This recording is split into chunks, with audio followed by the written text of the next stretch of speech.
Basically, what I'm going to do is go through the last 4 decades, mixing a bit of your life and what was going on in female rap at the time, and get your opinion on it.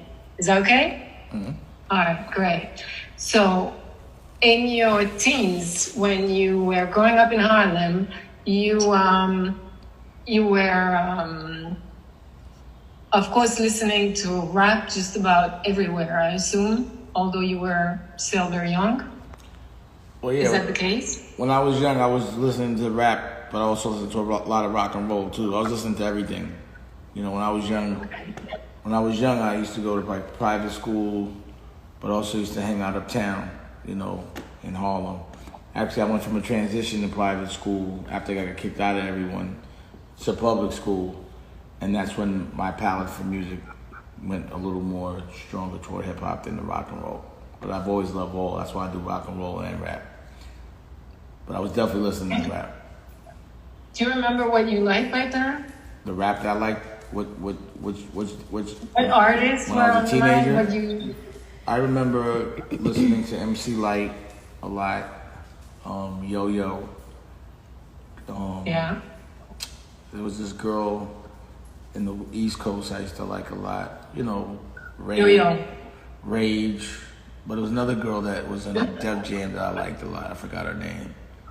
And it was like Yo-Yo and East Coast was Sweet Tea. But Sweet Tea was around. I was a little younger with Sweet Tea. But that's what I remember from my teens. You know what I mean? Do you feel like there was a difference back then between male and female rap, or was it all the same?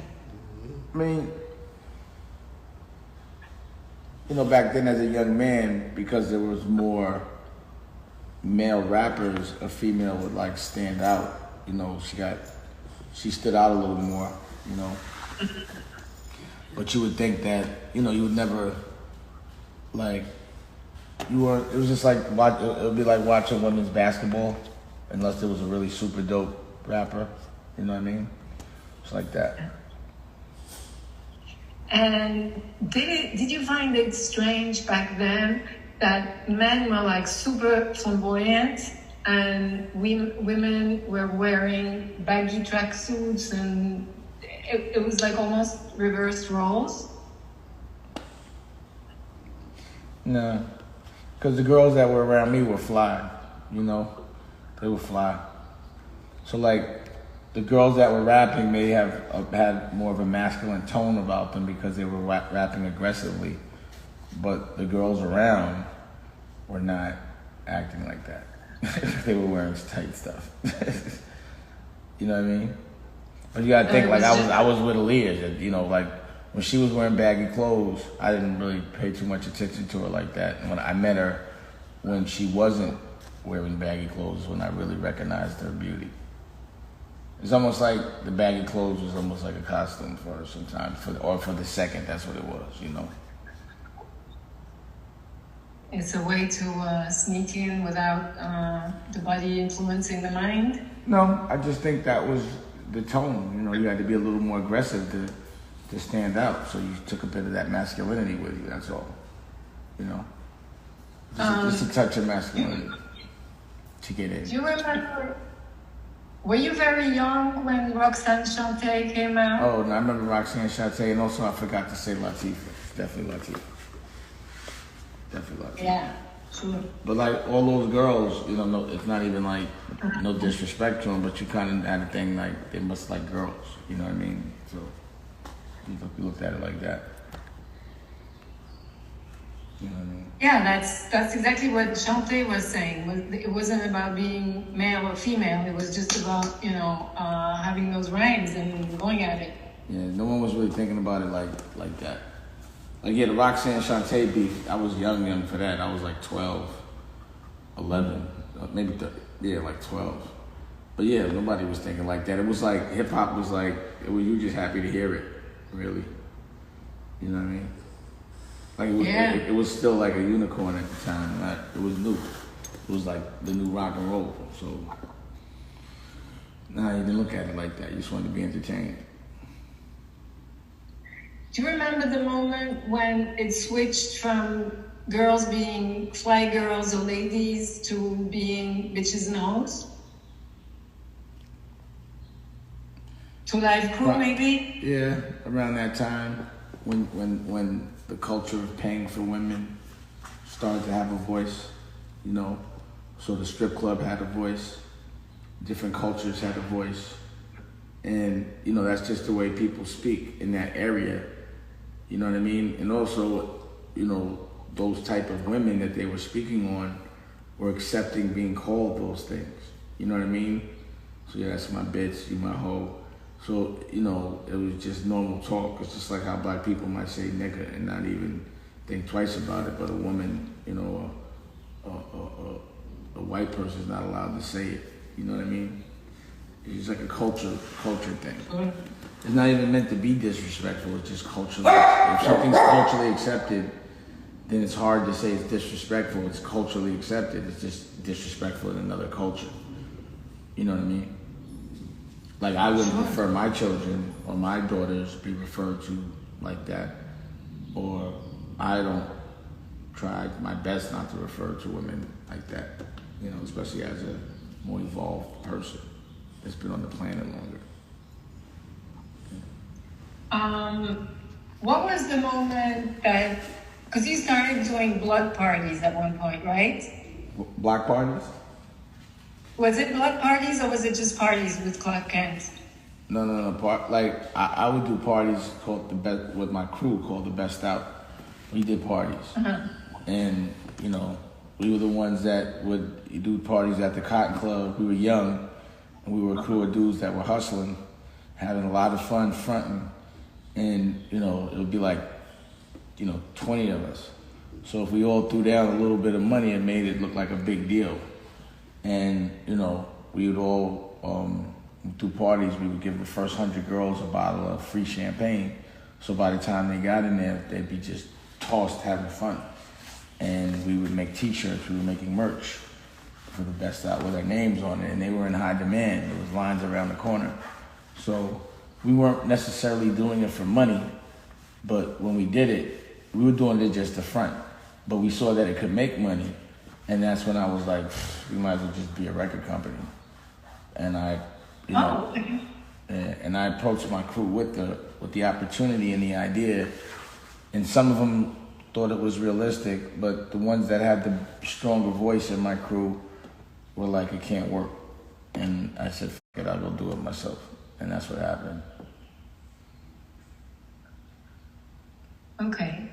And you signed incredible acts all throughout the 90s, but only one woman, if I'm not mistaken.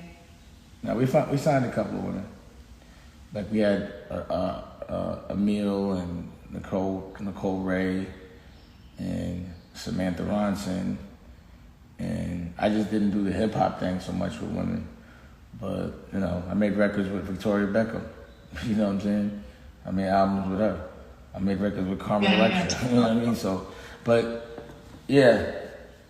And then I actually I dropped Emile before the album even came out.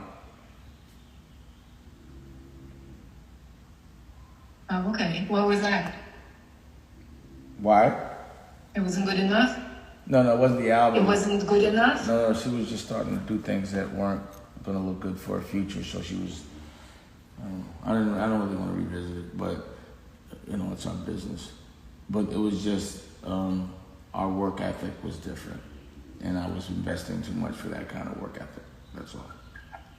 Yeah. Okay. Like when I invest my time and my money in something out of respect, I expect someone, if not in respect for me, out of respect for themselves, to do everything they can to get it back. Because I don't, my time and my money is really priceless to me, you know, and I only choose to devote it to people that I think have a future. Like my time has to yield in the future. So once I see something's not going to yield for me in the future, I'm done with it. I don't care about the now. All I care about is the future. So let me just go backwards a little bit, sorry. After the Two Live Crew in '87, the second artist that talked about sex was Salt and Pepper. Wasn't that bizarre that they would come from girls that were not from the hood, that were not from the girls, and that have That's a smoker's cough. No corona.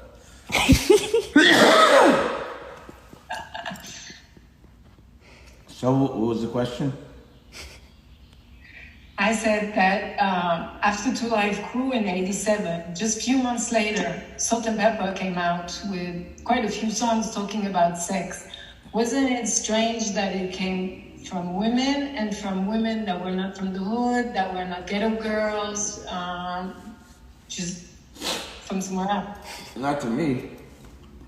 Not to you, why? Because, you know, girls are just as vulgar as guys at times, you know? They just don't make records about it. So, like, you know, at that age, I'm not thinking like that at all. You know what I mean? Like, oh my God, some women are talking, you know, it's just like it's a good record.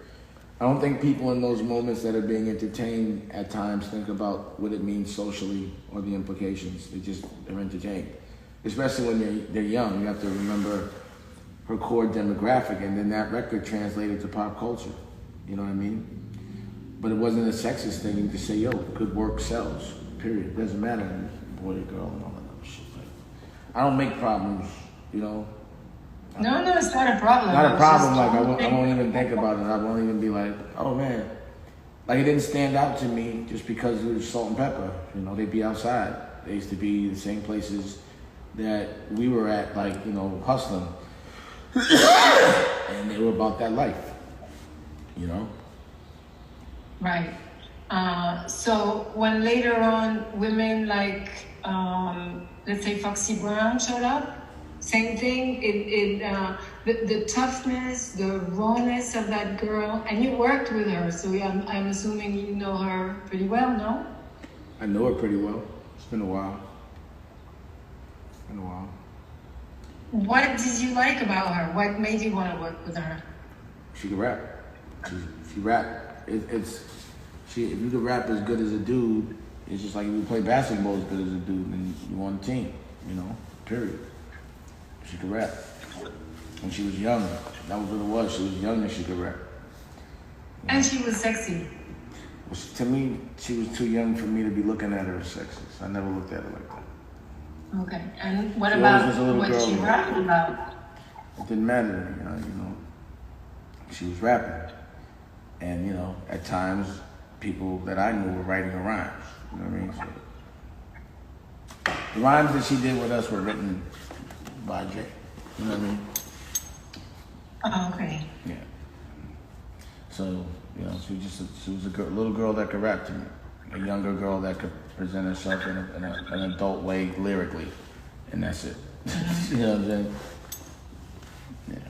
Yeah. I never looked at it. Sorry? I never looked at it like that. Okay, so it never, how can I say that? It never occurred to you that in the 90s that more and more women were stepping into the game, being sexy, which was very different from the 80s, and talking a lot about sex? I didn't notice a transition. I just felt like the more we were evolving as human beings, the more things were being tolerated. You know what I mean? So it was just evolution. It was more like about time that everyone can have an equal voice, you know? Even that hip-hop had a voice at all. Like I said, when the Salt and Pepper record went to pop culture, they sold way more records than most men. You know what I'm saying? So what it means is a woman could get it done better. You know? I would personally rather hear a woman talk about sex than a man as a man. You know, I'm more comfortable with that. Like, when I'm listening to a record and a dude's talking about how he has sex with a girl, like, I don't want to hear that. You know, I don't want to know how you have sex with a girl. You feel me? So, dudes don't want to hear that. You know what I mean? At least a real dude, like, oh shit, you really hit that shit. Like, I don't care about what girls like you. You know what I'm saying? So, you know, it's easier to hear a woman brag than a man.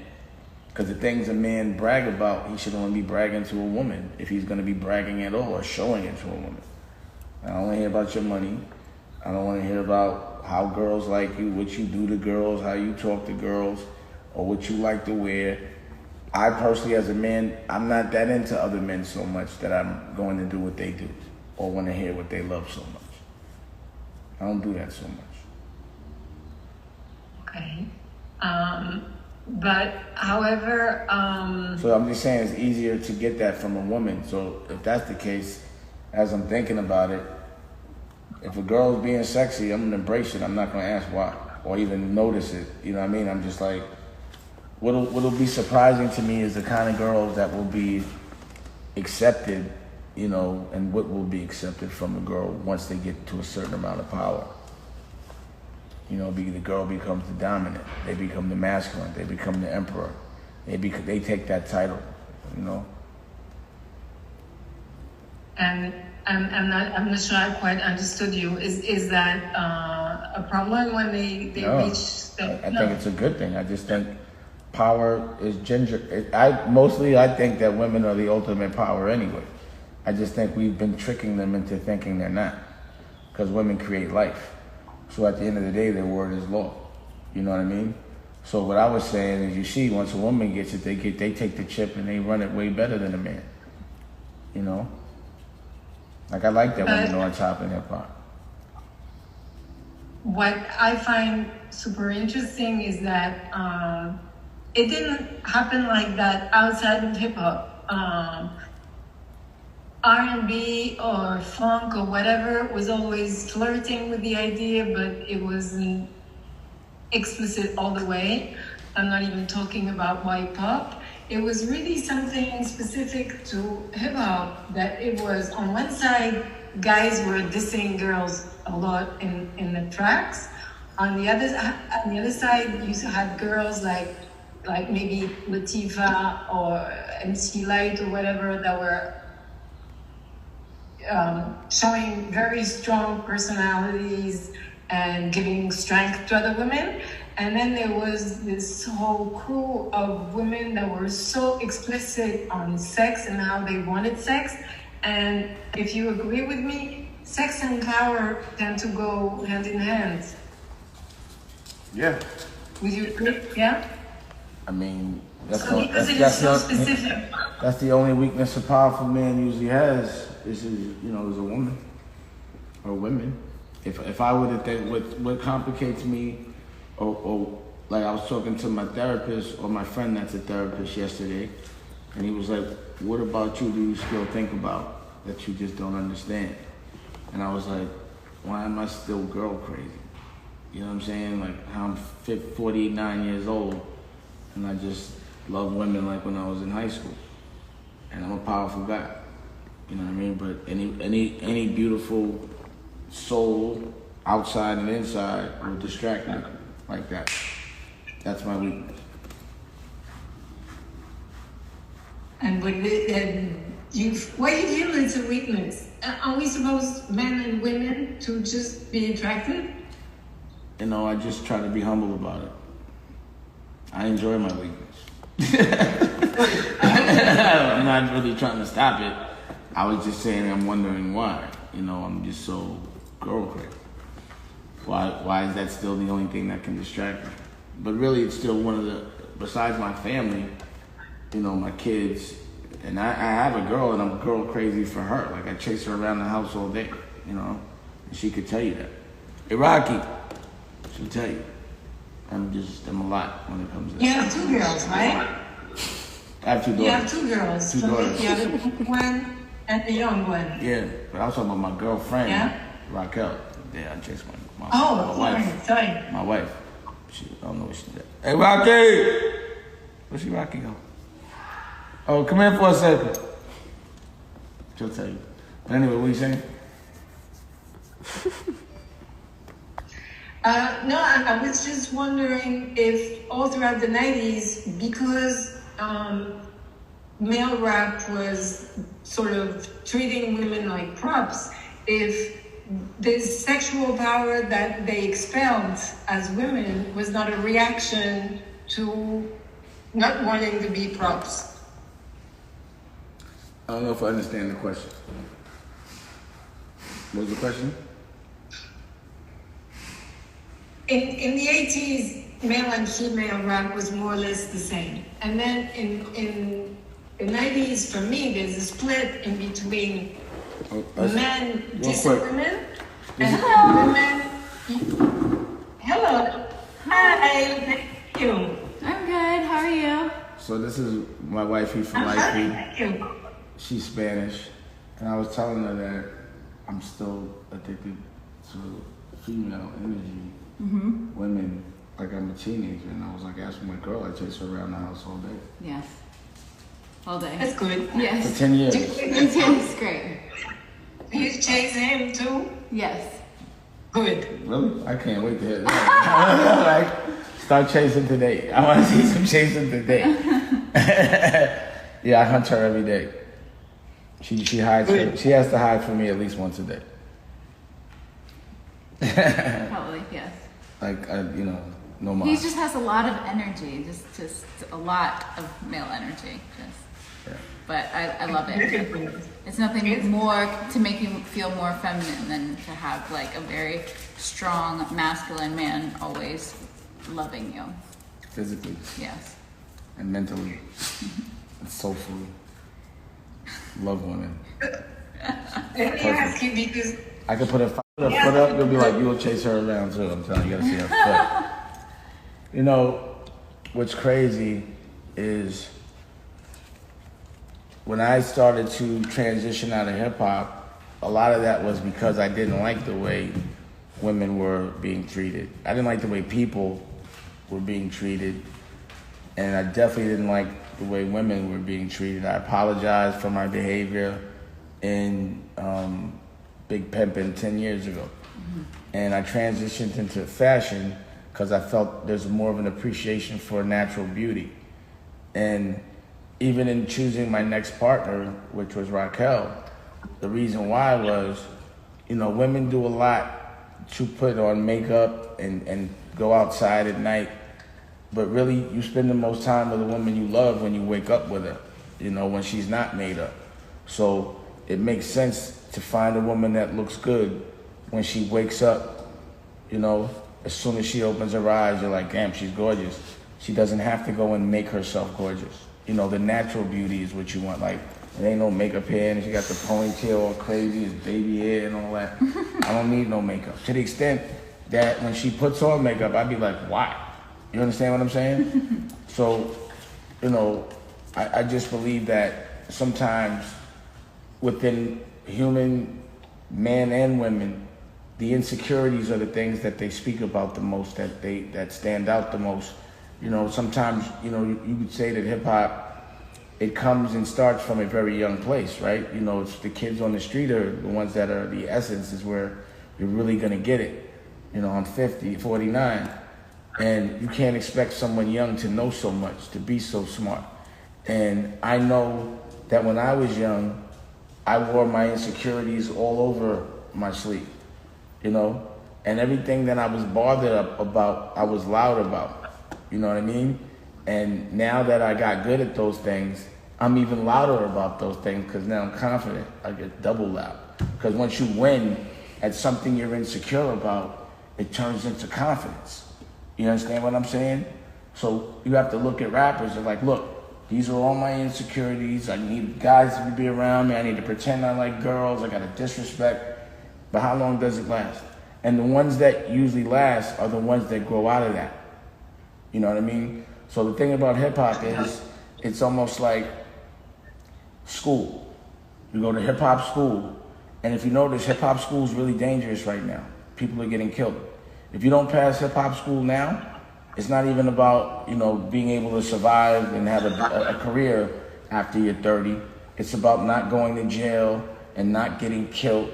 And right now, I wouldn't even want my daughter to be in hip hop because it's too dangerous. You know what I'm saying? The insecurities are too rough right now. So anytime you give anyone young, female or male, a power, you can't expect them to be responsible with it. It's just a platform to showcase a teenager's perspective and capture it forever. But some people grow up and they still think the things they thought and did when they were young are acceptable, and it's like, that's not acceptable after you've been on this planet for such a long time. You know what I mean? And each stage of hip hop opens the doors for another stage of hip hop. Like gangster hip hop opened the doors for nerd hip hop. You know, who do you think protected Kanye? You understand what I mean? So if it wasn't for gangster hip hop, a lot of these people that freely wanted to communicate that couldn't because they were being bullied, they got protected. You understand what I'm saying? And I was a guy that, not to turn this about me, but just so you understand my perspective about everything you asking me in the times, I was a guy, and I still am a guy, that has to move forward constantly. It has to evolve. Things are supposed to change. And how are they going to change? Do they change for the better, or do they change for the worse? I know if they change for the worse, there's a bigger test and a lesson that needs to be learned. You understand what I'm saying? Yeah, sure. You know, so I feel like as far as women and how they progressed in hip hop, it shows sort of the evolution and the mentality of the whole human world, and also the things and opportunities that are being presented that weren't before. You know what I mean? Hip hop overall was oppressed over the years until we became the power. What made us gave us the power. That we influence people so much that everything we do, they want to copy. You know? Like Anna Winter's running around in tracksuits now. And I remember her telling me she would never do that. You understand what I'm saying? So I can't believe it. You know what I'm saying? I'm like, wow. And I know that I'm the one that made tracksuits cool. So to me, she's now, I got her. I've affected the whole world. You know? So yeah. I'm hoping that within hip hop, because of the fact that all these doors are opening, that there's nothing but women that come through, and they're terrorizing hip hop right now. Cardi B and Megan Thee Stallions, and they're the ones that are interesting to me. Because dudes don't sound tough complaining or fighting with each other. That's catty to me. So every time I see dudes talking that shit, I be like, that seems like some girl shit to me. It seems like a beauty parlor with machine guns. And I'm not down for tough girl shit. You know what I'm saying? But the girls... I love the beauty parlor with guns. I love that. That's what it seems like, right? So, at least for a guy like me, that's like, yo, didn't we get into this to chill out? You know, to appreciate art, to appreciate a woman, to take care of it. Hip-hop's taught me how to take care of a woman, because when I didn't know how to, I was so crazy that I had to tighten up and be like, the next time around, we gotta do this better. Or at least, not next time around, I'm older. I'm not a kid. I just wish that someone my age would have pulled me to the side and said, yo, you look stupid pouring champagne all over girls, and if that was my daughter, I might have to kill you. You know what I'm saying? Like, I wish someone would have told me that. But I'm glad I learned. You know how I learned? I had to have a kid. So once I had a daughter, two beautiful daughters. Two beautiful daughters that if anybody did it, I'd be like, stay away from anyone that acts like Young Dame Dash. And I'm hating. I'm telling everything. I say, when they say this, it mean that. You know, women got to get through a lot in a man's world because of physical. You know, like a man, when he feels threatened, he can start fighting. I don't even start playing with my brain. I start playing with my knuckles or whatever I got around me to get me out of there. But when a woman gets in trouble with a bunch of men in the room, she got to think her way out of it. You know? And I feel like that's what a woman has to do her whole life. Figure out how to get out of I can't hear you anymore. Sorry. I'm looking you. Wait. Can you hear me now? I feel like women, for the majority of their life, have to figure out how to get out of situations where men are being physical with their brain. Their whole life is figuring out how to get out of a crowded room full of aggressive people without having to be physical or be touched, or how to say things without offending you, even though you feel a way, but you got to say it a certain way because you got to be scared of somebody because there's more of them and they're muscle and there's no camera on, or safety for all your gems, jewels, which is your body, and almost every girl I've ever met has been through some bully dude did something to them that fucked their whole life up. But my whole purpose of being a man is to protect my daughters from stupid men, and for me to set a precedent like, if you fuck her, you're gonna have a big problem. But I don't even want to that won't even make me feel better to fix a problem. I don't even want to have to fix a problem. I want to avoid a problem. I want my daughters have to know those flags, you know? So also I feel like hip hop gave me a certain amount of power so I could fix what's wrong in it. And that's what I've been doing, you know? So I never liked the way women were treated in hip hop, but I don't like the way women are treated overall. I agree with you, but that's why I'm thinking that what women started doing in the 90s and continue doing ever since, I'm thinking mainly of Lil Kim and Nicki Minaj. When Kim comes out and has a track that says, I don't want no dick tonight, I forgot what she says about going down on her. I feel it's very empowering for women that they sort of can play at equally with guys, you know? If they're treated as, if they're not treated well, because everyone is in their teens, and it's a normal thing when you're a young guy to say stupid shit to women just because you're experimenting. But what I think that female rap have done throughout the years is give the same weapons to women to experiment the relationship with the men on a tougher level. Yeah, I agree. Yeah? Okay, good. And what did you think also about the fact that the body change, that Minaj and Kim, for example, started expanding? Let me just show you something. Let me show you your body. That's your butt. Look. This is the best body of all time.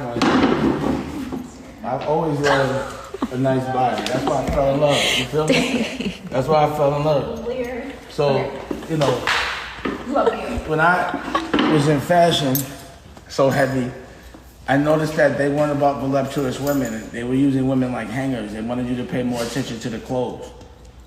And that's why I'm glad that beauty, real woman beauty, you know, like letting a woman just be a woman, because it was always in style for me. You see, that's all, you know, it's always been like that for me. I've always loved, my high school sweetheart had a body like Raquel's, but Raquel's a little better. You know what I mean?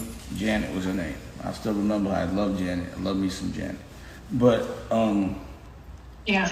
I just think because see, it's profitable, right? That's all that counts in culture. That's all that counts in corporate. And I just think that once the world saw that a woman being liberated is profitable, it opened the floodgates. You know, if it wasn't profitable, a man would shut it down. But at the end of the day, all that matters in this stupid man's world is what makes money. That's all. A prejudiced, racist white man will work with any black man for money. And a black man that hates a white man will work with any white man for money. You know what I mean? For the check. So bottom line is, once people realize that rap, that women, that being liberated and saying whatever the fuck you want to say, doors open. And what you have to realize is, from a guy like me that ran a Rockefeller, we were always looking for a girl. We always looked for a girl. We need a girl. We need that girl. When we were putting together, the commission was going to be Biggie, Jay, and a girl, which was supposed to be Charlie Baltimore. We were looking, no, not Charlie, yeah, I think that was supposed to be her name. Well, no, I don't know, I forgot. But anyway, we were looking for a girl, you know? So you're always looking for that girl, or that woman, when you have a crew, because you know she's profitable. That's why everyone has that girl. Everyone always had that girl. You know what I mean? Like a crew always has, you know, Death Row had Rage, you know, and the Firm had Foxy, you know, and we had Emil, and, you know, shit like that. You know what I mean? Latifah had her own crew. She was, you know, she built the flavor unit.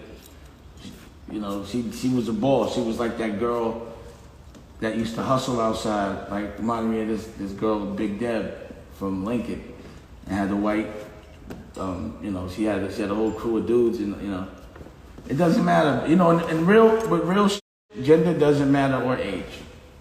It's just how, you know what I mean, how good your work is. All that don't matter. So that's why I don't think, like, you know, it's like, I just don't like to see people get disrespected. a couple of months ago, you were on a show and you were with Nicolette, Turkey, and somebody else. Nicolette? The girl that I just saw. Oh, look. Yeah, she was like, oh, I remember you before me. Oh, yeah, you saw the show? I saw the show. Where were you? And I love that one. What? Where'd you see it? Online. Oh, okay, nice. And I love you said that the fact that women have not been offered the same opportunities as men has made them stronger and develop their capacities in all kinds of fields. And I would love you to talk a little more about that. Well, it's just like now we're in a pandemic, right? And I'm just using myself as a parallel example, not the Donald Trump it, but now, because of the fact that I'm always trying to move in a way that's independent, revolutionary, and it's always a fight, for me, I'm used to moving around in a war. You understand what I'm saying?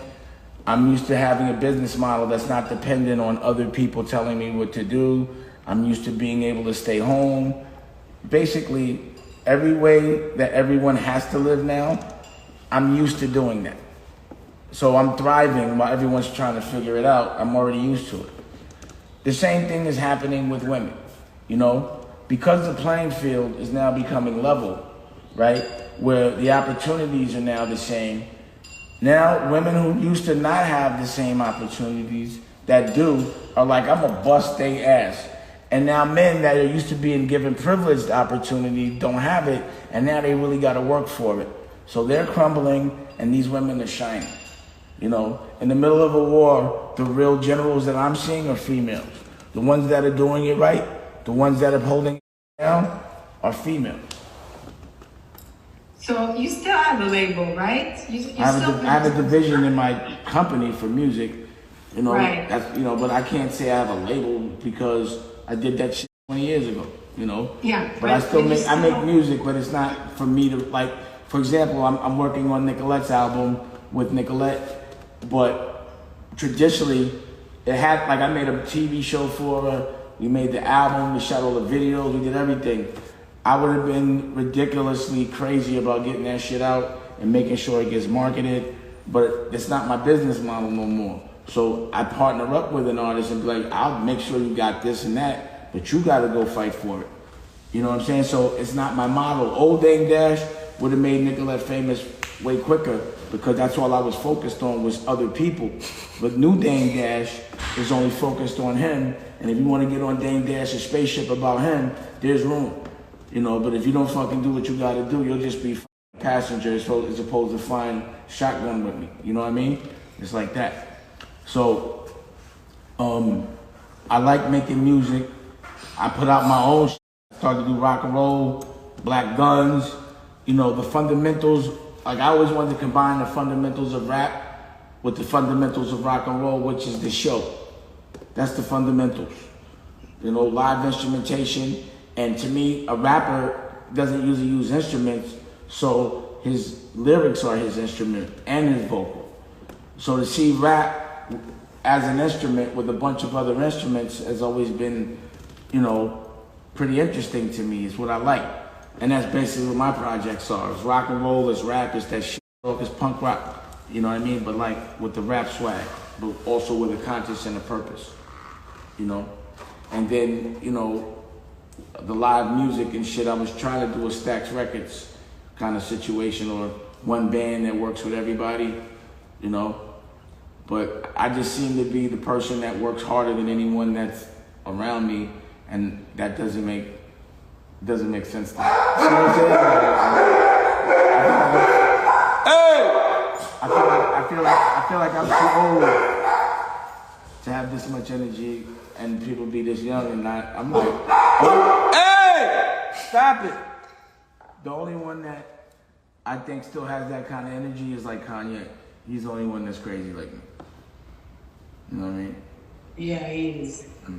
He's like, yeah, he is. So what are you, yeah, he is. He's fucking crazy. Nobody does this shit like that. No one. Why do you think? Going to churches. Well, the thing is, what I've always implemented the thinking is anything we want to do, we can do. And that's why you notice if you read Forbes, anyone from hip hop that said that the only thing they got in common is me. You understand what I'm saying? It's a mentality. Everything everyone else is doing is corny. Anything anyone else is doing, we don't want to do it like they're doing it. They're corny. Why would we want to fit into that? And if we do something different, then that means we're a brand new drug. We're doing something different. You stand out when you do shit different. You got to embrace different. You know, most people embrace fitting in, but the great ones embrace standing out. And so Dave Dash Studios, I watched, I haven't subscribed, but I'm sorry, I will do it. Thank you. But I was looking at the content and I thought, I was very interested in the way that you're mixing, I'm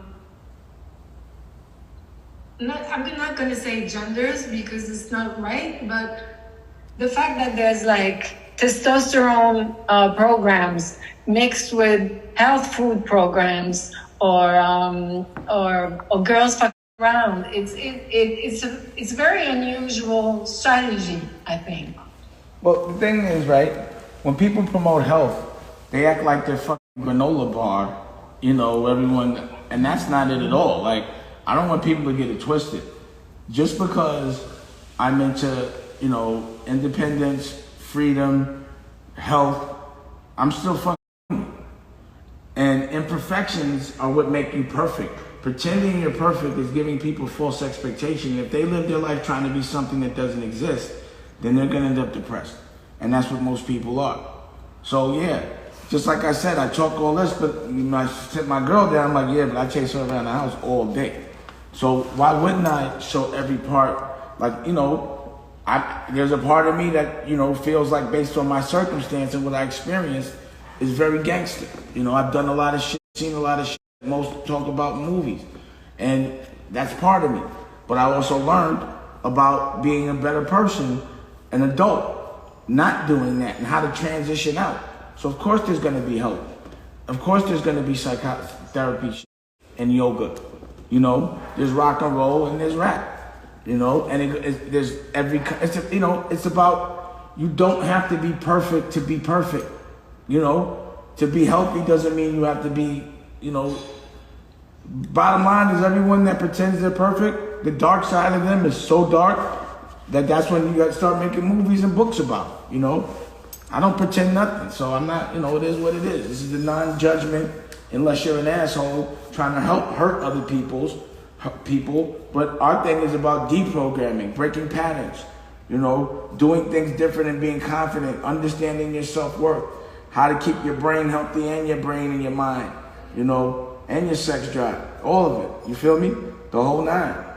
But when you see the stuff about women, it's done beautifully. My girl does it. I don't do it.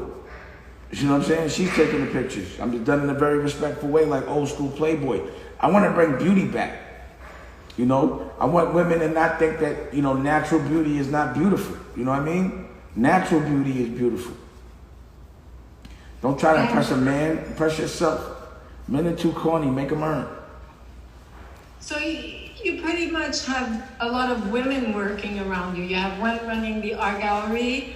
I'm assuming you have girls doing the studio. You still have a clothes business now? Yeah, Poppington. All right, yeah, right. Yeah, you make everything. And does it look like you trusting more the working capacities of women more than men nowadays? Yeah. I don't trust men at all. They're all babies. They all want to fuck mommy. Every time I hire a dude, you could ask her. They start acting more. The girls will say, yo, he acts like a girl. That's what happens. What the dudes be bothered about, it'd be like, ew, the girls say it. They be like, yo, get him out of here. You know, I've tried. The girls be like, get him out of here. See, before they couldn't do that before. But they be like, what's wrong with him? Once the girls do that, you be like, you gotta go. But they be there, they just be temporary. They don't last. They can't, like, if a man comes around me, I'm not his daddy, and no girl around me or woman around me is his mommy. And you gotta do your job I don't want to hear about the personal reason. It just gets too personal with dudes all the time. I don't know what's wrong with dudes. I don't know what's wrong with them.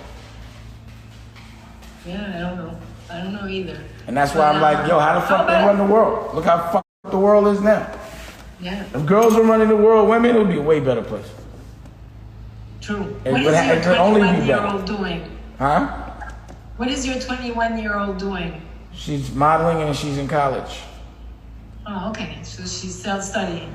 She's LMU. She goes to college. And does she know what she wants to do afterwards? She wants to be a mother. Or you guys talk about it? Yeah, she wants to be a mother. She wants to be a housewife. Oh, okay. She wants to be a mom. And I'm cool with that. All right. Yeah. And does she listen to rap? She listens to everything, yeah. She was over here. Yeah.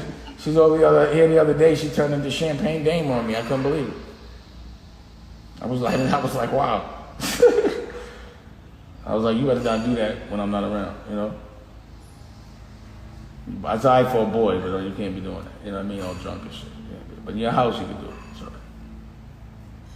And do you still listen a little bit to what's going on? Do you listen to like Cardi B and Megan Thee Let me tell you about Stallion? Cardi B. I tried to put Cardi B in honor up. You know, we knew about Cardi B, you know. That's like old school now. I knew about TK when he was 16. I always know about what's going on for some reason. You know, I'm always kind of knowing what's going on. Yeah, I won't say that I listen to it per se, but like if the people around me are listening to it, and I catch something I like, you know what I mean? I'll play it. Like I really was looking forward to Pop Smoke, pause, and what he was going to do. I liked how he was sounding. So, you know. But I see what's going on, the NBA young boy and all that other stuff, and even younger than that. That's like he might be getting old now, you know what I mean? You know, and I ask about the new kids that's coming up, you know.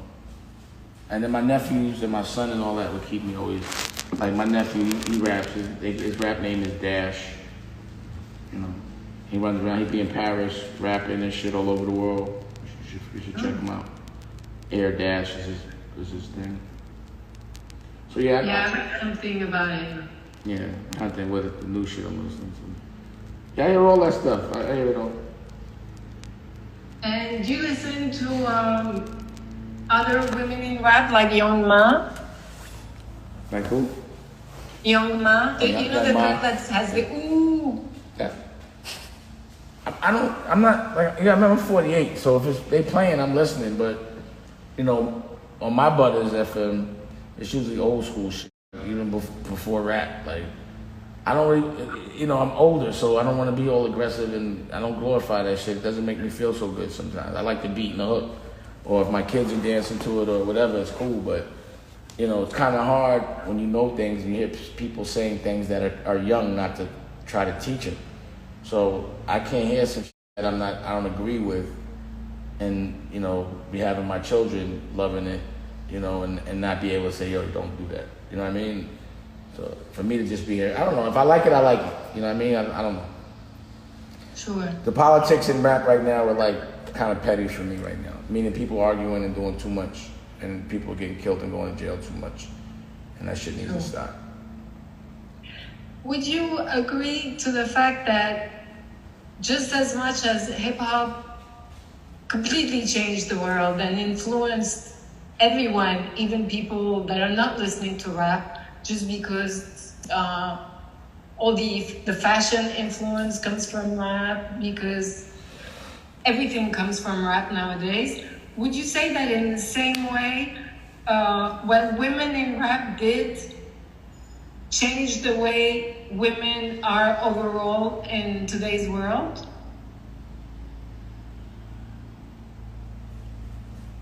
Probably. I'm not a girl, so I don't know. You know what I'm saying? I would think so. But you're watching. I mean, you know. But I'm not outside. I think whoever's the most popular, like you know, like a Jennifer Lopez. To me, like she's hip hop to me, you know. And a Cardi B, of course. Right now, once you sit next to Anna Wintour, yeah, you're gonna give some influence. You know what I mean? And I think that's amazing. It just shows. But yeah, whoever's the rock star, girl or boy, is gonna control fashion and culture. You know, whoever's the Bob Marley of the time, or whoever's the Janis Joplin of the time. You know, just like you could say that in rock and roll in those times. It wasn't so many women, but when they came through, they came through. You know, there's never been another Janis Joplin. You know. Hey! Yeah.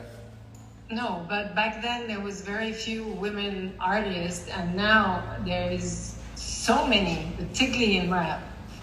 Yeah, women change the world. Women run the world. And the power they have. I mean, that's the new shit, right? W. Women run the world. Yeah. Women run the world. No, I agree. And then I have one more question. Probably means something wrong.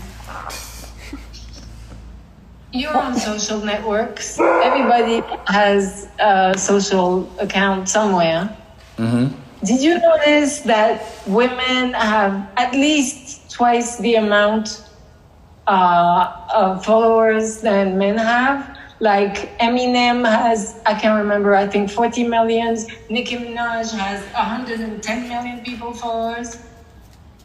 I've never, looked at that and been like, oh man, women are more than men. But I definitely see that, yeah, a lot of women have a lot of followers. It's just like I think he has the 60 million. Like, the porn sites are the best sites that have the most action. Sex is, and women and being attractive, that runs the world. Sex runs the world. Sexuality runs the world. Like that's why I'm like, yo, damn, like, what do I do? If there was no sex, I'd be like, I'm done. I wouldn't even come outside. You know what I'm saying? I so agree. It would suck. Life would suck if there was no more sex. What would be the purpose? Oh, yeah. What would be the purpose? You're lucky you have your wife with you in times of virus. And I had it before that. It's like, I'm glad I prepared for this. Not knowing it was coming, it would behoove me to love a woman constantly and not be alone. And have a woman that knows how to love me. So yeah, I'm enjoying it because my woman always took care of the house. She always cooked. She always made sure everything was good in the house. She always made sure I wanted to be home. So it's almost like she prepared our place for this. She prepared a life that I wanted. That made me, I was like, I'll be outside until I have this life. And she created that life quickly. You know what I mean? I haven't been outside since. So I think I've pretty much covered it all, unless you think there is something we didn't talk about. Well, we didn't talk about the next wave in women is Nicolette. And what I think is the reason why I have chosen to work with Nicolette is, number one, she helped me build my dream, and she's also helped me turn my nightmares into dreams, because we've been through the nightmare together. And we turned that around. But also because she's very freely and open about who she is. So, she's she's the only person I know that loves women as much as me, right? And I made this sort of like how I did a Streets is Watching. I always do a Streets is Watching. I got to do a Streets is Watching combined with the L Word. Yeah. And the music. Yeah, that sounds great. And I'm actually pissed off at her right now because the movie shot and I want it out. I want it edited, but she wants to be so fucking, I want to do this and that. And I'm like, yo, you're taking too long. And right now, because people don't have anything to do, they would love to see her and a visual about her and her relationships with music. Because they're really good visuals. So when is it coming out? Nicolette. Let's put it on Nicolette now. Come on, get in front of the camera. Yeah. Right now she want to be shot.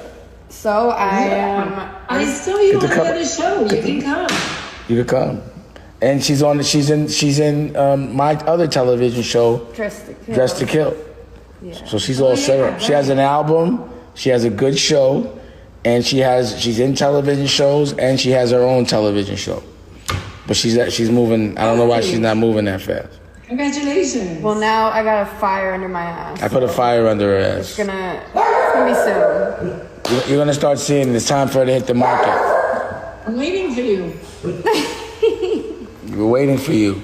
I'm coming. Ooh, say it again. Okay. Say it again. She just said, you heard her? Treasure Lee. Anyway, Wait. we, see? Treasure Lee. Treasure Lee. You gotta get your first camera. Alright? Alright, so I'll be out. Where is she gonna be released? Where else? I mean, on her label? Well, again, I have a division, so I do partnerships. Interdivision. So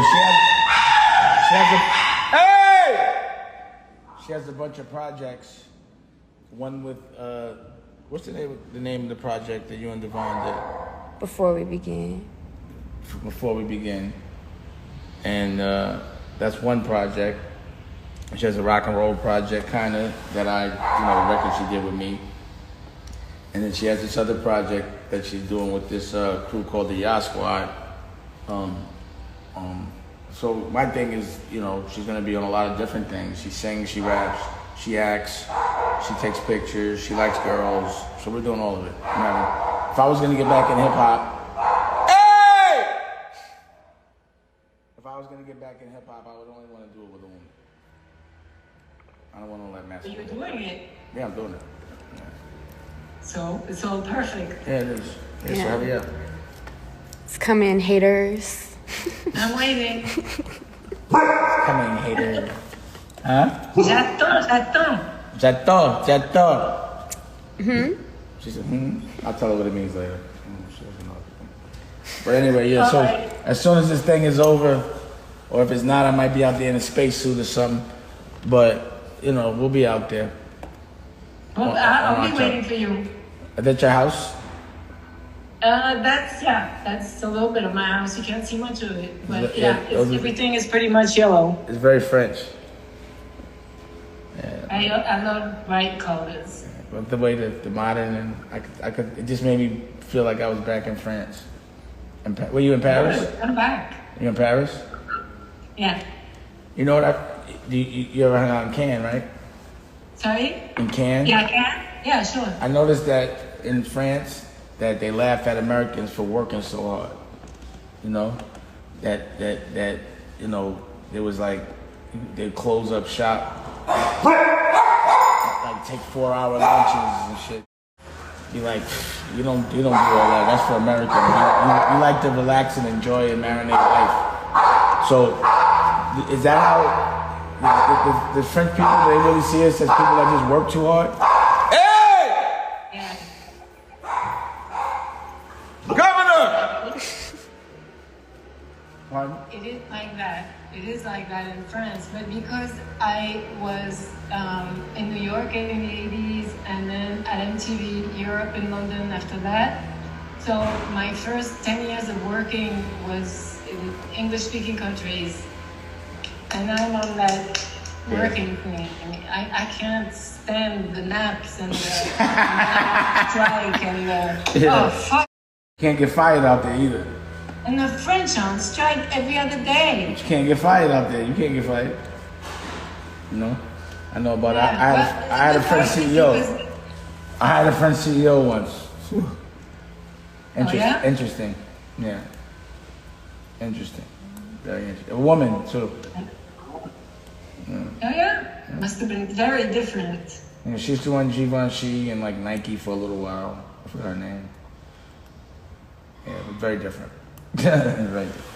But anyway, all right. Well, nice talking to you. Send us the copy, and we'll keep Well, talking. if you can send me an email address by text, and then I'll be sending you everything today.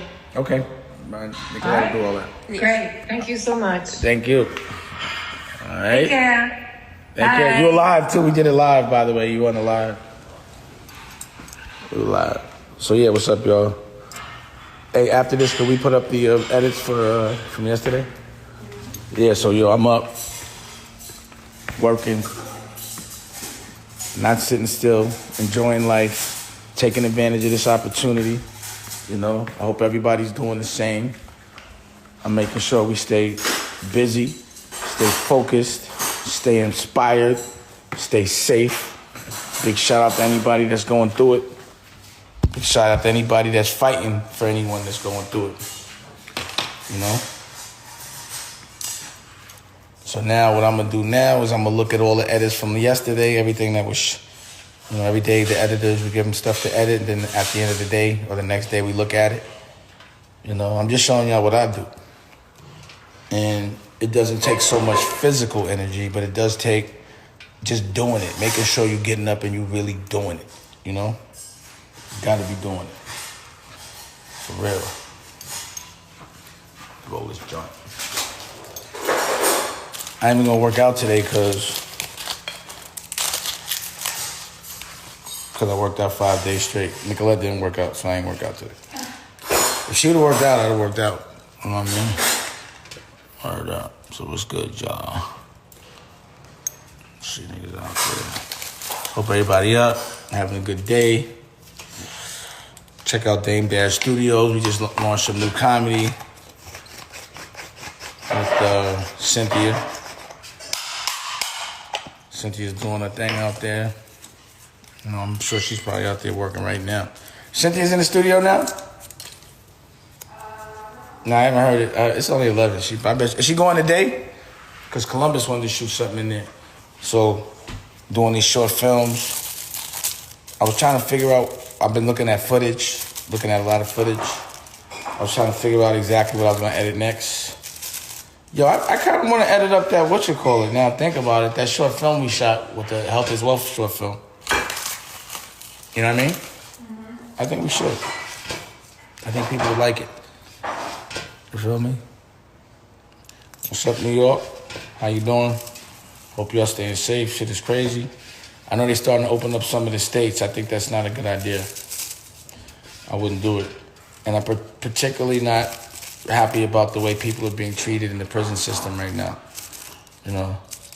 Not being safe and, it's not, like they're on quarantine as it is, and now it's like 10 times worse. And I personally know people that are not being treated well, so I'm trying to help that out a little bit now, to be honest. You know what I mean?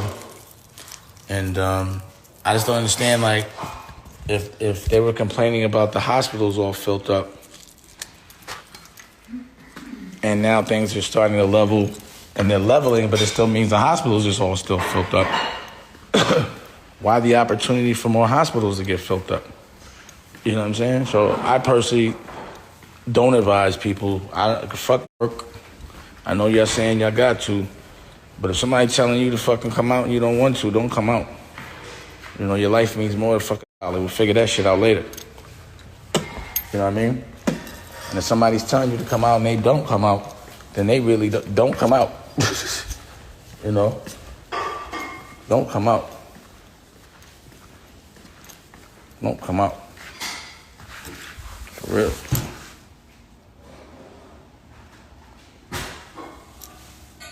Man, and it's crazy. My man Daniel, let me see if I get my man Daniel in on. Yeah. So it's crazy because as I was saying that, I was getting a text from my man Daniel about our brother Lou Sims and how bad they treating him in there and shit, and how I could help. And that's just one of many guys I got, friends that have treated me well when they were outside. That are getting treated very poorly. I'm worried about them. It's crazy to do all that time and then have to die like that in jail, man. That's not fair. Hey! Cookie! Come here. Governor! I don't want to hear it. Get out of here. He's barking all day. So we have to figure this out because, again, if somebody did their time, you shouldn't do 20, 30 years and then have to worry about dying from a fucking cold. He did his time. Been in there like 30 years, man. So we gotta figure this shit out. And then the senator was telling me, man, the way things are going out there. I'm gonna see if I can call the senator real quick. I'm gonna get on the line with the senator. I'm gonna do it. I'm gonna prepare, let him know. But definitely, this is an issue right now that I think I got to deal with. I think I have to do something about this. Everybody, the way they treat everybody in jail is crazy. You know? And I know people, so I'm going to try to see what I can do. At least try. You're the one person that can do that. Yeah, this is some bullshit. Yeah, I'm actually I'm gonna get on that today. So I think we should start some awareness about what's happening in the jails, because it seems like they're trying to kill us. You know what I'm saying? It just seems like that. So yeah, today I think I'm gonna get on that. And it's good that every day you have a purpose. Like just now I found one. You know, other than for myself. You know, that's what I'm saying. Like, you got to figure out how to care about others before yourself. Now, I'm not in jail, right? At all. I'm not in jail. But I'm worried about people that are. And that's the reason why I'm not in jail. You understand?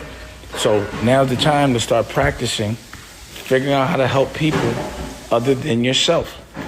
Because at the end of the day, you're healthy and you're free. And if you're healthy and you're free, you're doing better than everybody else. And you should take advantage of that. You got to appreciate that. The only way to appreciate it is by doing something. You got to do something. You know? So many people can't do anything right now. And if they could, do you know what they would do? And you have the opportunity to do something, and if you're wasting time, you disrespecting this opportunity. And what God, the wealth that God gave you is your health. You know what I mean? And that should inspire you to want to go do something, because other people can't. And that's why every day I get up and I appreciate my life by doing shit. That's how I appreciate the fact that God has let me be healthy. And I'm diabetic. And that made me feel healthier. Like, I'm only diabetic? Oh, I got to do this. You feel me? That's just the way I see it, man. So I don't understand that shit, how we get rocked to sleep complaining about shit. And you free and you healthy. And money is like the thing that controls your emotion. Money, and that's a test. And that sucker shit. Don't get caught up in the sucker shit. Cause then that makes you do sucker shit. You worried? Oh shit, cucumbers. Look at that. Open it up. She got some cucumbers for me with a spoon. That's why I love wifey. All right, come here, give me a kiss for that.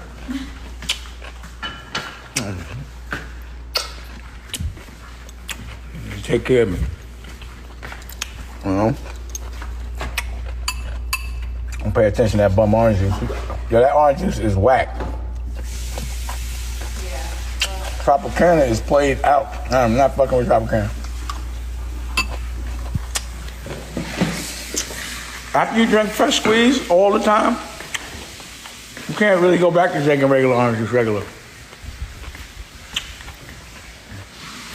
Oh shit, it's stinky up there.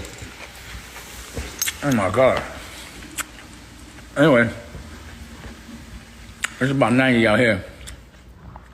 So I'm gonna go handle my business. Look at these edits. Let's see, look. Now we're going to edit on your thing. She hooking it up. Wifey gonna make some breakfast probably. But we still working. Oh shit, Chubby Chub. Damn, Chubby Chub, I ain't seen this nigga in years. Chubby Chub was DJ for Original Flavor back in the day. Like back in Boston. What's up, Chub? What you up to, man? What you been doing? Where you at, Chub? Yeah, it's about 90. No, I think it's about 80 something, but it's gonna be about 90. We get in that pool. When it comes to puppies, you gotta have puppies, and it's always good to have puppies in quarantine. But I already had puppies. See? I already had the quarantine puppies. Yeah, Original Flavor, bro. That shit was funny. We used to be in the Pathfinder on tour. And this nigga Chubb used to fall asleep behind the wheel. I remember, hey Chubb, you remember when I remember we went to go pick you up and your wife was like, you're about to drive to Washington or whatever? I was like, yeah, it was early. And she was like, Chubb's gonna drive? I was like, yeah. She was like, don't do that. So I was staying up. This nigga fell asleep. Oh, Ohio players, yeah, I want to talk. We're gonna talk. Definitely. And it was a 4-door Pathfinder, and I sold that one to Jay-Z. Yeah, Chubb, you did almost kill everybody. That shit was funny. And he was saying it like, yo, I told you I shouldn't drive, I think I remember. Yeah, being on promo tour was some funny shit when you're a teenager. I can tell you that right now. You know, because you feel like you're a grown-up, but you're really not. But you could not tell us we were not grown-ups. You know what I mean? Because we had cars, and we had a couple of dollars. I had a cell phone, you know. And it didn't even matter. It did not even matter. Nothing mattered. We just was having mad fun, and we knew we was going to win. You know? So I don't know what it looks like. You know, I know what I looked like when I was 18 and 19. But I wonder what that looked like to people to be that young and organized and doing things. And being that arrogant, but so arrogant, but you can't tell a person he's doing something bad because it's legal, you know? And we were younger than everybody. And I couldn't tell me shit. Not a damn thing. We were having way too much fun. And we probably, like, life has changed a lot. And, you know, if you would have been that wild back then, you for sure would have went to jail. What really would have been crazy is if there was Instagram when we were on the road. That's what I would be thinking about. Imagine if there was Instagram, you know, back in the Rockefeller days or back in the before Rockefeller days, you know, the original Flavor days. You know? That shit would have been dope. Word. That would be real dope. But yeah, shit was mad funny. Shit was mad funny. Yeah, sometimes my kids can be a little spoiled, but it's all right. It's all part of the game, bro. Oh, I think we got a Zoom. We sure do. Wait, hold on.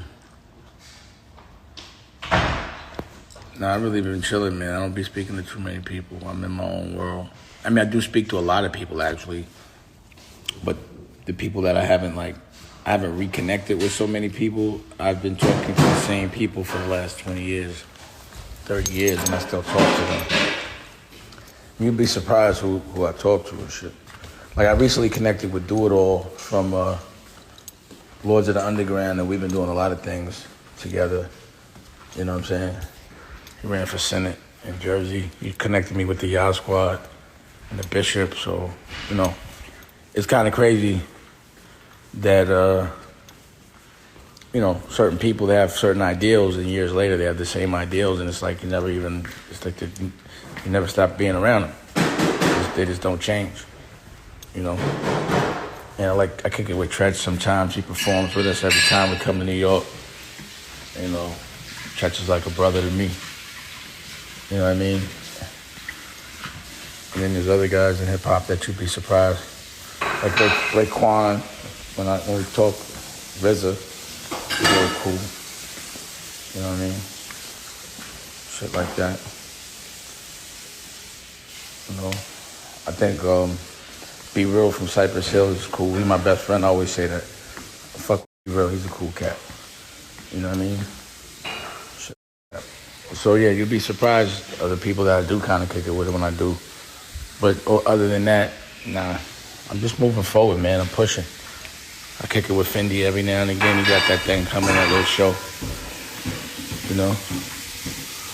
Shut down. You know? For real. But anyway, I'm gonna kick with y'all a little later. You know, I still the interview, but I gotta look at something. We ready to play some shit? Yeah. All right, hold on, let me see. Let me see what we got. What's this one? What we got going on right now? So we can see she said played it there, played on the screen. Bada bing. Every day, you know. I gotta make that work. I'm in the lab right now, making work. We gotta package it up and put it on the block. So this is what we're doing. All right. Oh, a little music video? Let's see it. Speaking of the bit, okay, Nicky.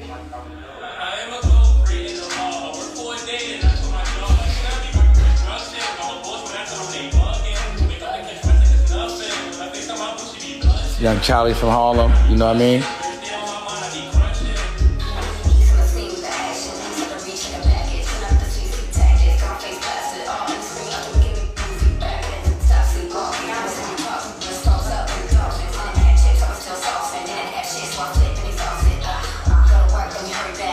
So yeah, we got episode 2 of Dress to Kill, and then I'm gonna start releasing the music videos from it. I don't know why I haven't been doing that, I'm bugging.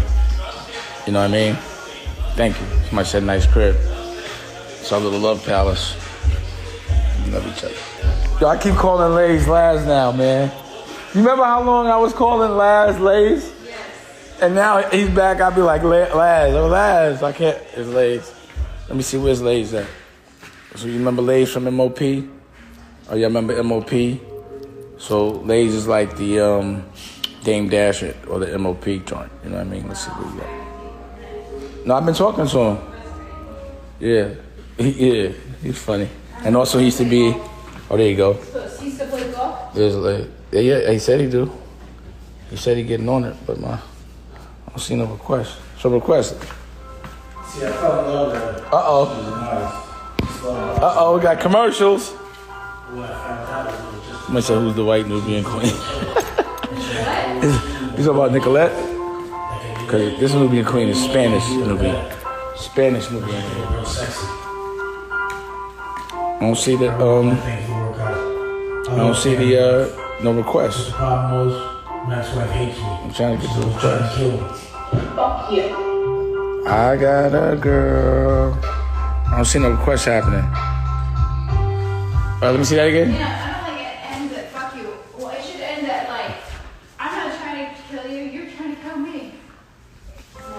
See, I fell in love with her. Tell her. But she was mine. Yo, Lays, what's good? Why you not on the thing? What I found out was it was just a front. I gotta get, you got a request, Lays. She had a whole team of women killers. Yo, Lays, where you at? Lately, Request. any man can do it better. But she's doing real sexy. Or it could be possibly maybe. That's what it should be branded. I love family life. The problem was, Matt's wife hates me. She's always trying to kill me. So it's not coming up though. How come, hey, Nicolette, how come I'm not getting the requests? It's not coming up. I'm trying to get Lays Elliott. I think maybe it should end on could be possibly, maybe. Okay, well. I want to be a whole minute. Yeah, you do it though. There we go. Yeah, there we go. What up, Dane? What's good, bro? How you doing, brother? Good to see you. Good to see you. Yeah, man. My nigga That's Lays what's up. right there. What's good? Oh, man, miss you, brother. Miss you. I miss you too. Look at Rocky. Hey! Hey, Rocky, what's up? How's it going? Everything's good. Yeah, we still in the building. Social Okay. distancing. So I see those platinum and I see them records in back of you. Hey, man, it's a lot of work we put in, brother. You know what it is.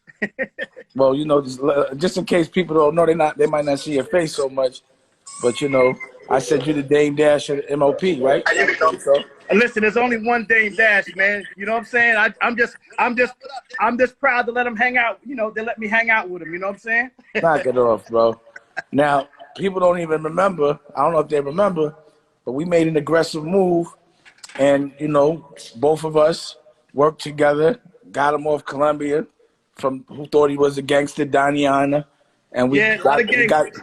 and we had to get him out of there the old-fashioned way, and we ended up on Rockefeller, and we had a good time. Nigga, we was making records with Victoria Beckham like that. Yeah, listen, we had a great time. I always tell people Rockefeller was our favorite time in the business, like because it was brothers running, owning, regulating.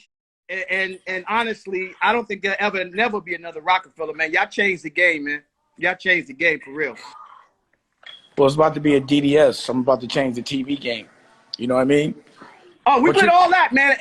And check us out. Dan, we got programming for you, too. So it's going to be beautiful, man. I'm definitely putting something. But hold on, but let's not even. How about how much fun we had doing rock and roll with the Black Keys and with the Black Keys? That was crazy. Billy Dance was laying it down. And listen, you know, and Bill appreciates you too because he's still getting checks from the Black Keys. You know what I'm saying? We all are. We all are. I was just mad because we never taught that. Them niggas they blew up and then they didn't tour with it. That shit pissed me off. Hey, listen, man, we can still do that though, man. I heard you got a rock and roll album out, nigga. We can still put the band back together, nigga. Let's go. Bet. No, I sent the records to Billy already, and I was like, let's go on the road. And also, Tretch is down too. All I gotta say is, a dude like I was there, so I feel like extra special. That would be a fuck. Created the math, bro. Created the industry, man. Bro, you know what I'm saying? Bro, hold on. This was crazy. Y'all need to come down here and let me do an album with my band with y'all, and then we go talk. And that would be fucking retarded.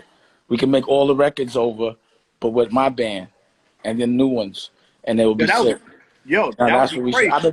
That would be crazy. That would be crazy. Let's do that. You know me, I always wanted to do. Let me tell you something that you did that was so special. While I don't want to go back to any bad times, but while Rockefeller and Def Jam was having a little back and forth, you allowed us to go out there and make an album and then go tour with Linkin Park. Yeah. While he was on the label, that was unheard of, man. He's like, nah, nigga, go out there and make your record, go get your money. That's what about Dane niggas gotta understand. Dane was never no hater. He was like, nigga, if you got a way to make your money, go get it. I'm gonna give you the blueprint, go get your money, nigga. Yo, we appreciate you for that, whole team. We appreciate you. Well, it's all good. I could never stop you from getting bread, but behind the scenes, niggas was trying to fucking step on niggas' budgets. And that's why I was like, yo, everybody, that's why I even came in. I saw Smoke Days checking. What's up, Smoke? After that, stay on the line, Smoke. But after that, that's when I let them go do all them deals at Koch because niggas wasn't signing off on their budgets. You know what I'm saying? Because I had to get 3 signatures. And like I said, I ain't going to say the names of them, but one wasn't signing. You feel me? Nah, I get it. You know, it's all good, man. You know, like I said, man, we love it's love right now. Everybody grown, everybody doing their thing. But above and beyond that, you also was in the Fight Club with us. You was boxing with us and shit.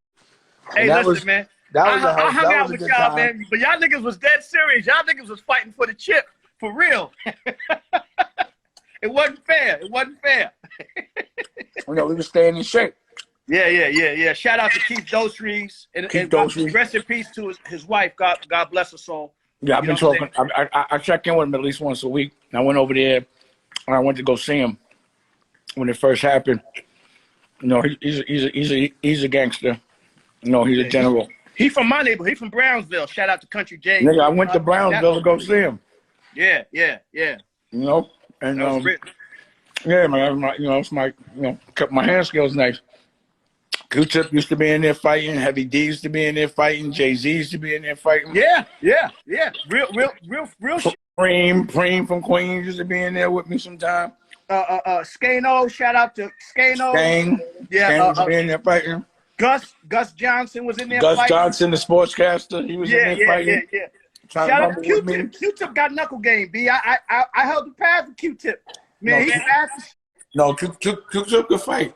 Yeah, he can fight, man. What niggas don't know is if you play with Q-Tip and think he's the one, if you're knock your head clean off, smooth off, he'll put you down fast. I'm telling you now. His hands for real. You can't quit. You don't even want to use him like that, but if you got to, it's a wrap. That's right.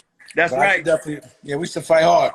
But again, we were men in there, and we would go, we pop tags, we talk about business, but instead of like, you play golf too, but it was that was like the gangster golf course was we used to come and box, and we could handle business, but you had to you had to get in that ring though. We was like, you had to get in the ring. That's you right. Had to get in that ring. What Mike Tyson said, everything is cool until they get punched in the face. You know what I'm saying? Niggas got punched in the face. Yeah. And also not to brag though, but I did catch a couple of knockouts in there. Dang. First of all, you were further advanced than a lot of dudes. That's true. Which we found out later. I said, wait a minute, this nigga's way too nice to be just some regular nigga in here boxing. Could have bought that nigga some Golden Gloves champ or something crazy. Nigga was holding that back. shit. Nah, no, niggas knew. Some niggas wasn't. No one believed it. That's what it was. That's what it was. Nigga, I seen it firsthand, man. Even back, I mean, everything passed through that. Niggas would box and go right to the office and get it in. Shout out, man. First of all, man, I want to say, man, I know that you don't like to go backwards, but shout out to that Rockefeller movement. That shit will never, ever, ever be repeated. That's just one of the most amazing things. I don't give a fuck about what today, anything, what happened then is magic. That's new math, man. You're right. Shout out to my 20s. I did good. We did it big in my 20s and my early 30s. You did good. You did good, Jet. Hey, Dame, you still doing good. You know what I'm saying? You did good. Listen, bro, let me just tell you. I'm having more fun because I'm evolved, you know, meaning like I know what real fun is. Real fun is when you could be quarantined and you don't notice it. You understand what I'm saying? Right. You know, when a war is going on outside and you're still able to function as if there is no war going on outside. Right. And all your businesses are thriving and where everyone else is worried, I'm feeling really confident in what I've been investing in for the last 10 years that people didn't understand, you know? And I'm happy about the choices I made because it took me going against what everyone thought, what people didn't understand, and going with what I love and not caring what anyone thought and, you know, doing what was right for me. And overall, it's yielded for me. You know what I mean? Like, well, you know, we love you, man. You know that straight up, man. But I'm saying, I check it like I got to go do rock and roll, but when I went to go do it, I brought y'all with me. Right. You know what I mean? I was like, yo, it's fun over here. Come, y'all don't even know what. And what I loved about y'all was y'all didn't know who they was or nothing, but out of respect, y'all was like, we did. You know what I'm saying? Period. Nigga, all you gotta do is call, nigga. Like that's what it is, man. You know what I'm saying? Home team for life. You know, just put the call out. We coming through. And then we drank some brown liquor, got drunk like nothing. Oh, nigga, we still do that. You know, the bottom line, and then we didn't even talk about the golf days. You know.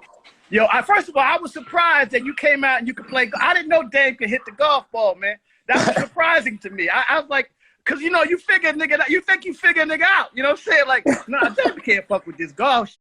You know, I would tell a story. Like, I had the nigga Dave coming to buy a whole golf course at some fly-ass country club. This nigga came up there chilling. The nigga said, hold on for a second. Then get off his cell phone, get out there, smack the ball 300 yards. What can't this nigga do? You know what I'm saying? Yeah, I forgot we was trying to buy the golf course. I forgot about that. Did that shit ever sell? Yeah, they sold it. They sold it to some, you know, some WPs. You know what it is. Is it popping? Yeah, nah. Golf courses ain't popping right now, man. You know what I'm saying? They niggas can't play. You know what I'm saying? That's why it's good to buy one for personal use. Yeah, you buy one, and, you know, that real estate is beautiful, man. And more of us are playing golf. Shout out. If you can see right there, that's one of my plaques from winning the championship, the OTGC joint. Yeah, I won the Black Masters, too. Let niggas know. I won the Black Masters. I ain't know that. Yeah, in Atlanta. I won the Black Masters. Man, I'm nice. Oh. Wait up, I just see Cootie from Creative Control on the check-in. Oh, shout out to Creative Control. Now, let me ask you a question, because he just said something. Did you ever play me in ping pong? Nah, I ain't fucking with you in ping pong. You know, I got that astigmatism. I can't fuck around with ping pong. Okay. If it's pool, I can fuck with pool. Because I was also the ping pong champion in DD 172. You know what I'm saying? Yeah. Okay, there's Cootie right there. So we getting on a Zoom later. We got some education to handle. Shout out to All School Grounds, a real good cause. And again, it's funny because somebody had asked, who do I still speak to? And I was like, I still speak to people that I still speak to. You know what I mean? Like, that I never stopped speaking to. You know what I mean? Like, if I see him. Right. You know what I'm saying? Ain't nothing changed. You saw Smoke did it, said I'm Arthur Ashe on the ping pong. But me and Wait, you just spoke. Even when y'all had that office on 15th Street, I was always trying to figure out a way to do business with Dame Dash, man. I always respected Dame Dash in the early days, for real. Absolutely. Yeah. Well, look, I really got a lot of people on the pin, man. I'm going to see you later. All right, bro. Salute. I'll see you later on, Dame. No, look, that album, and we touring. As soon as this is over, we doing that. Yeah, I'm on the case. I'm on the case, Dame. I might start sending y'all some beats, but I'd rather us do it together. Okay. All right, bro. All right, bro. One. Good. Hey, Smoke. Check in, Smoke. Get on the thing. Let me see if I could get somebody. Yeah, now, again, that's Lays, and Lays is a CEO, you know, and that's really we all kick it like that. We used to box, you know, just certain kinds of mentalities of people. It doesn't matter of how big or small, whatever. You know, it's just everybody just kicks it because they're like-minded. You know what I mean? Okay, let's see. Yo, Smoke, get on the live, man. Or Cootie. Oh, Nicole's there. Let me get Nicole. Oh shit, I ain't seen Nicole. I'm Nicole. Yo, I know Nicole since I was mad young. We used to do the Super Bowl parties and shit together. She come to the Super Bowl party. I'm waiting for her. I want to see Nicole. Nicole, you better hit.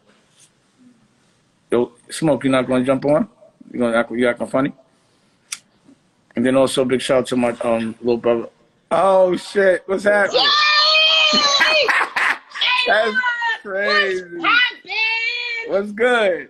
Hey, look, I literally just tagged you in a post on Instagram. A word?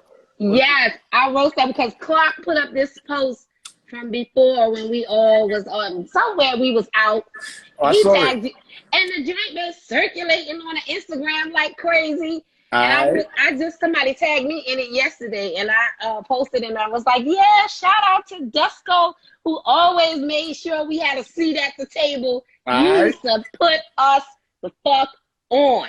I be trying to tell people all the time, like, you always rocked with us, man. Remember when I did the Foxy joint? Yeah, you was fucking crazy. I just remember our Super Bowl parties. Remember Super Bowl parties? Oh my God. The Super Bowl parties, me, Shanice, all us, you know, we used to be cooking up a storm. Yeah, fun. Man. Drunk as fuck. Yo, Yeah, y'all always mad fun. Y'all my sisters, for real. Yo, that was the day. Vanessa. Vanessa, she chilling. I follow both of y'all on yesterday. Instagram. What you talking I about? know, but you don't be talking. You don't be engaging. I be like, look at Jane. I just be moving through. I Just see you. checking in on I see that. you. How y'all doing? We good. We here working, you know. Quarantine, get ready to, you know, chilling. Mm-hmm. I'm introduce you to my Spanish wifey. Okay. You know what I mean? Yeah, let me see. Look, this picture right here. Aaliyah gave me this one. Andy Warhol. Oh, wow. Sweet. Yeah. Where's Rocky? She might be doing yoga. Hold on, let me check. You be doing yoga then? No. You got your yoga in your hand. No, I hit the bag. I don't do the yoga. Oh, you still boxing? Hell yeah. Yeah, I hit that that's bag what's every up. day. Nope. See, she got like a yoga room, you see? Oh, nice. She ain't doing it. Rocky! I don't know where she is. Where's Rocky? I don't know where Rocky's at, man. Rocky, like, she ain't fooling with you right now. So she might be hiding from me and some shit. So where you at? You in Virginia? I'm still in Virginia, still in Richmond. And what y'all got going on out there? You know, we got to talk offline. I done told you that before. You still look good. I'm trying to hang in there. You know, I just turned the big 50. You are definitely not 50. Get the fuck out of here. Yes, in November. You still look good as All hell. of us. Me, Shanice, Vanessa, all us. We all just turned 50. That's crazy. We gotta have like a reunion Super Bowl party. Yes. Oh my. Where's what's your godbrother? What's the one that Shanice used to be? What's his name? Which one? Radu? Your god. Yeah, we Radu it.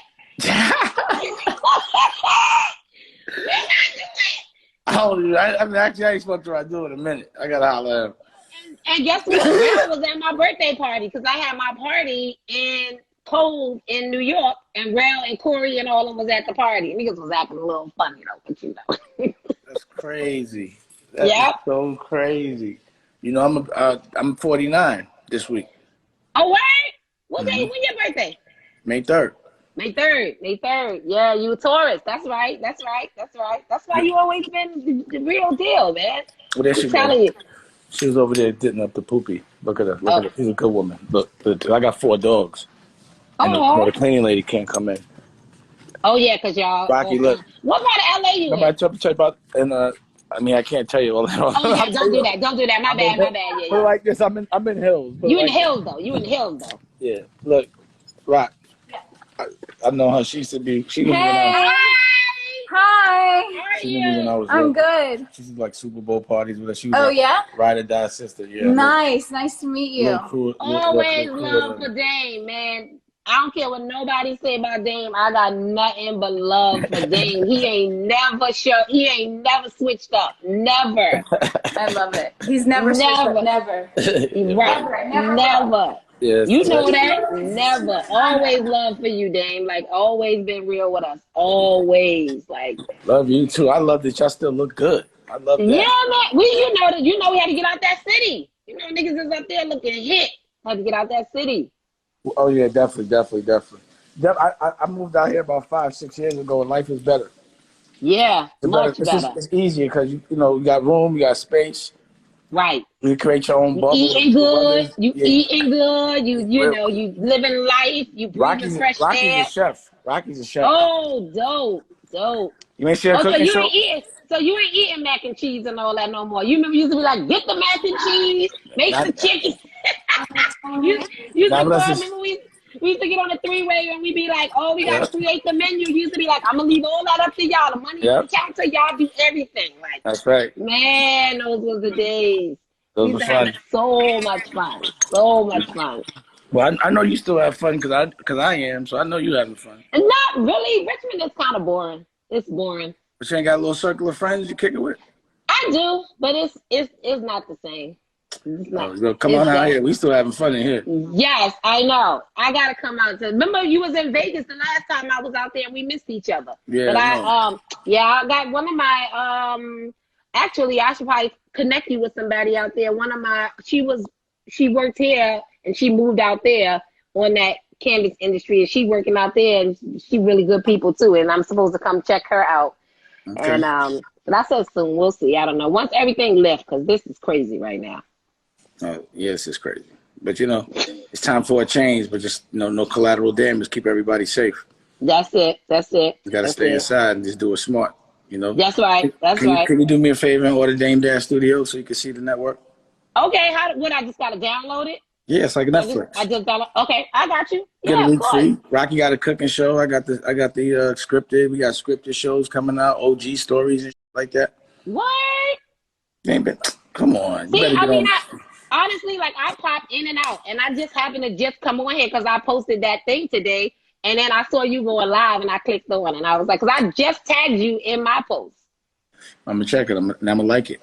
Yeah, we gotta stay connected though, for real, and that's real talk. We gotta stay connected because life is too short, and you be talking to people, and next thing you know, niggas be gone, and it's like, gone. It's happening too much too. Crazy. I can't even believe that shit. Yo, crazy. They going faster than when niggas are out in the street wilding.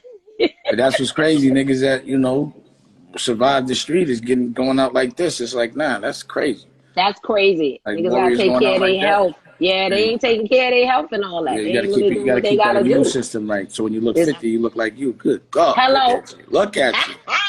I can't wait to see you. I can't wait. I'm harassed. You I used to be on your head. Remember 1199, we used to be in that joint in the little room. We used to be doing the most. But man, it was all in love. It was always love. Man, you always from day one, man, show love and never switched up. For real. You used to come through Virginia, you be like, you good, come through, whatever. Like, and people don't realize, that even something as simple as, your people coming into the town and be like, I got you. Like, we old school, so that means a lot. It ain't about money exchange. It ain't about none of that. It's just the genuine love that you've always had and shown.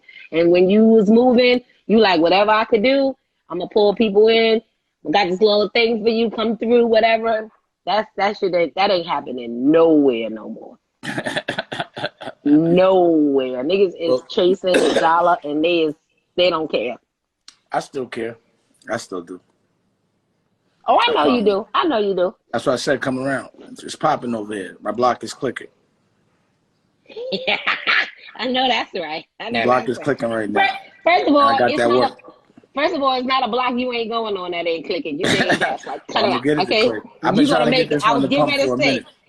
Well, you gonna make it click. You know that. Come on. I've been on this block. I've been pushing this work on this block. I've been making the work, getting the building, the block, and now I'm coming out and it's out. And yeah, clicking. That's what's up. That's what's up. I'm gonna Yeah. have my daughter download that Dash TVs. I'm on it. I got you. Gang Dash Studio, you get it from your phone. I put it on your app. I put it right next to your Netflix app. And I bet you'd be on it. Black Netflix. Oh, yeah, no, that's what's up. Like-minded Netflix, actually. I put it like that. Right. I like that. Yes. We have a point of view. It's about evolution. But anyway, Yeah. we're gonna talk offline. I love you. You know. Yes. Love you too. Send me your address so I can send you some socks or something. I want to send you some. Okay. All right. That's cool. I'll put All it. right. I'll send it to you in the DM. You don't have my number? I think I still got your number. Let me look. Hold Well, on. it's probably changed a couple times. Just send me a I DM. know, Send me a because DM. you know you be MIA and Yeah, I do that. I send you the I send it to you the crazy. All right, fam. Love you. Love you too. Okay, bye. That was Rock and Roll Nicole right there. I forgot about Rock and Roll Nicole. Can't never forget about Rock and Roll Nicole. Can't never. Yeah, that was Rock and Roll Nicole. I haven't seen her in years. But we definitely used to have mad fun. NYC is always love. It's always like that, though. You know what I mean? So, again, you know, I guess even like people that you have are like-minded with, if you don't see it for 10, 20 years, it's like, again, it's like yesterday. You know what I mean? And that's the way the world be running like that. Or, yeah, I would make some of those things into you know, people be posting up my little quotes. And I just got a lot. It's like bandwidth. I got mad ideas. It's almost insane the things I think about, you know, and how many things I want to make happen. You know what I mean? But it's about bandwidth. So, you know, when I get more, that's what happens. Every time I get some money, it always goes into all my ideas. Always. It got to, you know. Oh, for the short films, go to DDS Short Films. And we're going to check all that out. So we got, it's DDS Short Films. It's DDS Short Films at Gmail. DDS Short Films at Gmail. Send your short films. We got the dope short film out right now. My cousin put me on. This crew is kind of ill. They make films and they might be better than me, you know. And I like that. I'm looking for filmmakers, real independent ones that know how to do things different but execute good films. And my block's clicking. You can get on my block if your work is good. I'm gonna tell you that right now. So if, let's say, you didn't think there was anything that you could do, or you were figuring out what do I want to do, or how can I, I'm a plug, and you got direct access to me. So if you make a film and it's dope, you will get money with me. So go get nice at it, you know. Period. No, I haven't stopped smoking weed, but I'm gonna stop. I'm gonna take a week off and see how it feel. You know, my OG Daniel's been on my head about it. So I'm gonna just knock that off real fast so he can just leave me alone about it real quick. And he's right. So, you know, I would like to be 100, but I just felt like I'm quarantined. So, but this shit's gonna last for a while. Don't come out of this shit an alcoholic, y'all. Don't come out of this with bad vices. You know, come out of this with, like, you know, better at something. Focus on something good, not escaping. You know, that's all. Well, I ain't get the script you sent in. Where's Daniel at? You're supposed to jump on the live. I'm gonna come back. I'm getting Daniel on the live. He's been trying to act funny with the live, but I'm gonna get him on the live. Yeah, there you go. Thank you, Johnny D. He put it up. It's at gmail.com? Yeah. Okay, yeah, at gmail.com, exactly. Thank you for that. I appreciate it. So yeah, I'm gonna be back. Play. Oh, what did we just play? What did she have? Video and then the Rocky preview. That's what she did yesterday? Yeah. And she, yeah.